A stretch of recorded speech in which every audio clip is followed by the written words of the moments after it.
Guys welcome back to my YouTube channel. మీరైతే ఏతర్ అయితే use చేస్తుంటే ఏతర్ యూజర్స్ అయితే ఈ వీడియో అయితే లాస్ట్ వరకు చూడండి, మీకైతే చాలా యూజ్ఫుల్గా ఉంటుంది.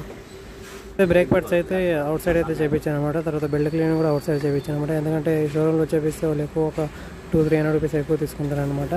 సో ఇది వచ్చేసి అడ్రస్ చెప్తాను మీకు. బెంగళూరులో ఉండే వాళ్ళకైతే ఎక్కడైనా లోకల్ గ్యారేజ్లో కూడా చేపిస్తారనమాట. ఇది నేను చేపించి మైసూర్ రోడ్ దగ్గర అనమాట చేపించింది. ఈజీగా 5 మినిట్స్లో అయితే చేసారనమాట. తర్వాత బెల్ట్ క్లీనింగ్ అయితే చేయించారు. ఇది వచ్చేసి టైర్ చేంజ్ చేసాం కదా, అప్పుడే అయితే బ్రేక్ ప్యాడ్స్ బెల్ట్ క్లీనింగ్ మొత్తం అయితే చెక్ చేశారనమాట. వీళ్ళైతే వీళ్ళ దగ్గర ఏతర్ ఉందన్నమాట, ఈ గ్యారేజ్ వాళ్ళ దగ్గర. అందుకని ఇక్కడ నేను వెతుక్కుని వెళ్ళి టైర్ అయితే చేంజ్ చేయించాను. చాలా దగ్గర అయితే వెతికామన్నమాట, ఎక్కడ దొరకలేదు.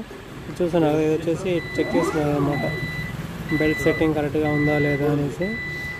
సో వీళ్ళైతే ఏదో పౌడర్ వేసారనమాట. పౌడర్ వేసి బెల్ట్ నాయిస్ వస్తుంది అనమాట. నాయిస్ రాకుండా నీట్గా పౌడర్ వేసి, పౌడర్ అనుకుంటా ఐ థింక్ అది ప్లేస్లో 2-3 రోజులు తిప్పిన తర్వాత బెల్ట్ సెట్టింగ్ కరెక్ట్గా అయింది. తర్వాత కర్ర సౌండ్ వచ్చేది కూడా నిలిచిపోయింది అనమాట.